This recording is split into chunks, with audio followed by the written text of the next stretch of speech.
Hello YouTube, my name is Legend of DS. I want to do a video that I've wanted to do for a while, and I know other people have done it like Arlo, that is, talk about the ports on the Nintendo Switch and defending them in a way.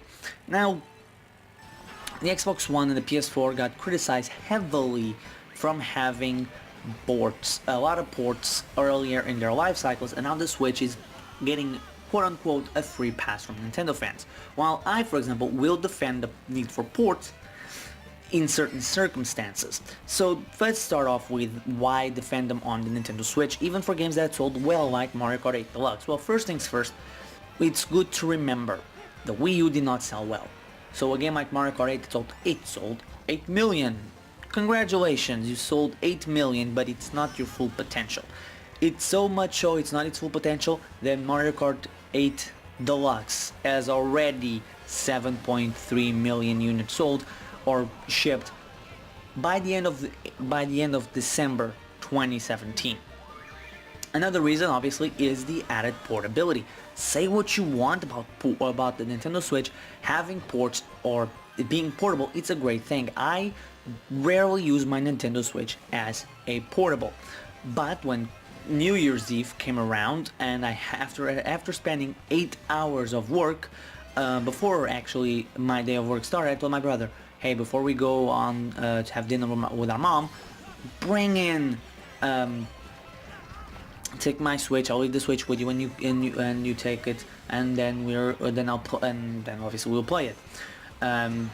He did it, and after 8 hours of work and spending about 90% of that time standing up, playing the Switch in the family after family dinner was actually pretty nice. So we were just talking and waiting and playing the Switch, Rocket League on the Switch, and then Mario plus Rabbids Kingdom Battle was pretty good.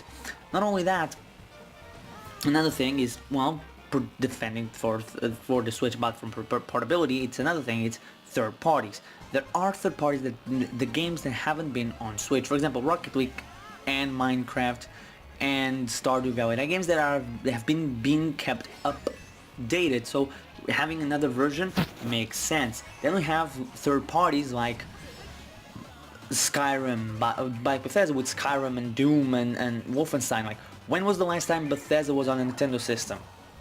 They had like a shovelware game on the Wii. That was it. And then we have to go back to what, the NES or the SNES. Now sure, Doom and Wolfenstein, I believe Wolfenstein was. I know Doom was on the N64, or was it the SNES? I forget. They did get Nintendo versions, but let's be honest, even if they did get on the N64, that was 20 years ago, or over 20 years ago. You know, there's a little bit of iffiness there, you know, it's been a while. And Skyrim, or I don't believe the Elder Scrolls ever came to a Nintendo system, and Skyrim obviously wasn't. So these games coming to Nintendo Switch makes sense. Now, why would people like me defend those things, but then be against when, say, Sony brought the Master Chief, Sony or Microsoft brought the Master Chief Collection, the Uncharted Collection, God of War 3 remastered, or The Last of Us remastered, or not Killer Instinct, what's the name of it? I'm forgetting it. Gears of War remastered, or the Rare replay. Why will you be against those and not against the Switch? Well, first things first, let's compare The Last of Us and let's compare Mario Kart 8, or Donkey Kong Tropical Freeze, for example. Not only the PS4 brings out how much more in terms of what's the updates that you get with the PS4 version of it? Boosting graphics, sure, but what else? You don't get much of anything. The game is still the same. It's not gonna look different, and sure, you can say the same things about the Switch titles, but there's not gonna be much added to the game. Now let's look at Tropical Freeze. Sure, Tropical Freeze also is not coming in with a lot added, if anything. I don't think there's anything added, which is a big downer for me. If the game brought in, let's say, some sort of extra worlds, like 2 worlds, that'd be fun. But just a brand new game mode, I don't really feel like it. Even the world would be nice, but like at full retail price, there's better games. Not better games, but there are other games out there, and that I will enjoy, and they're brand new to me. But hey, a lot of people. But the main difference between those games is that now Tropical Freeze is a game that you can play on the go, and obviously I'm going to be honest, I'm not contemplating on getting Tropical Freeze until it gets cheaper, which knowing Nintendo it won't for a while. I would like to play as Funky Kong just to see how fast I can beat that game, because Funky Kong just brings that idea, like how fast can this game be beaten with an utterly broken character. But there's another thing. It's the added portability. The idea of being, again, at a dinner, after a family dinner, just relaxing and then busting out Donkey Kong and playing Donkey Kong outside of the house, or Tropical Freeze, I should say. It's cool. It's neat. I like it. But like, you cannot do that with The Last of Us. The Last of Us is again a game that's going to be at home.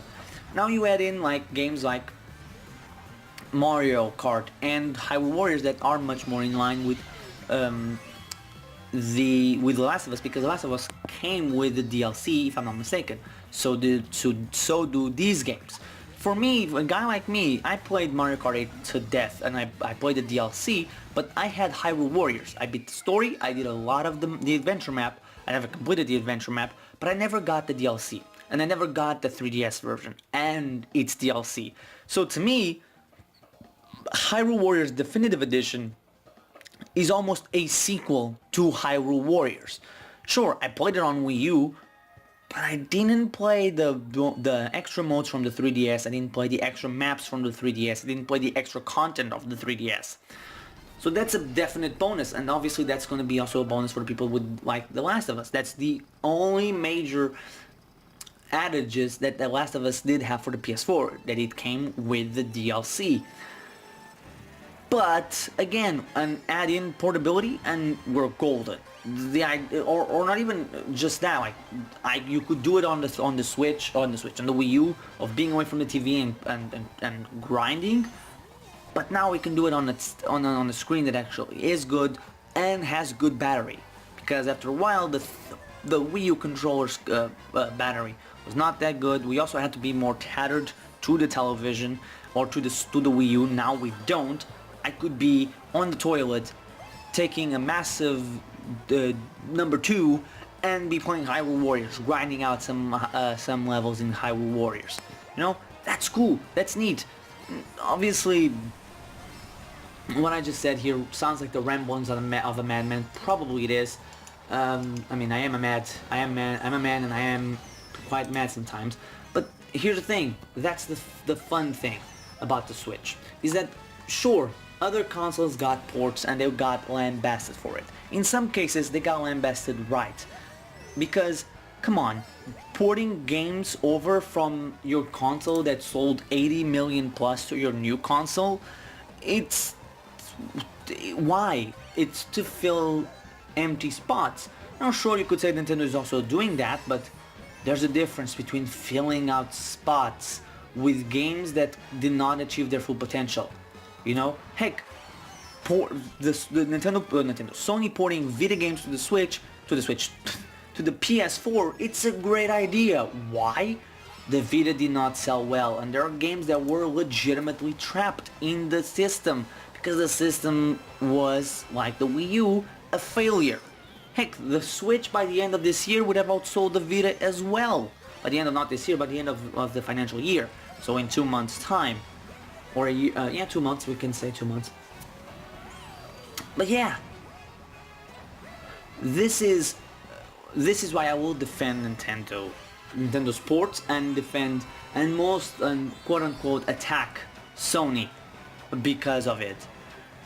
We have to remember that. And not only that, when Sony had its big games or its announcements, there were games that were in the pipeline. Now sure, you could say Pokemon is in the pipeline, Metroid is in the pipeline, we haven't heard anything from Smash Brothers, Bayonetta 3 is in the pipeline, but Mario Odyssey is already here, Breath of the Wild is already here. Other games, what is it? I know the name of it. No. Did I say Xenoblade is already here? Yeah, probably did. Splatoon is already here. And now it's just growing and growing. And the ports that we're seeing are not ports, like, if it was a port from a Wii game, it's like, yeah, it's been 2 generations, and there are games out there that will be legitimately fun to see in HD, Mario Galaxy being one of them. The original Xenoblade definitely needs a touch-up, let's put it that way, in terms of graphics and some of its gameplay issues. But yeah, Jesus, I don't think I made any sense in that video. It's been 10 minutes, 20 seconds. So anyway, thank you guys for watching. If you like this, please remember to like, comment, and subscribe. There will be more video, I believe at least one more video in the near future regarding speculation on when Nintendo games are coming. I think I'm going to be doing one for Smash and one for Pokemon, so stay tuned for that. Yeah, that was I was the Legend of DS. Thank you guys for watching. Remember to like, comment, and subscribe. I'll see you guys next time.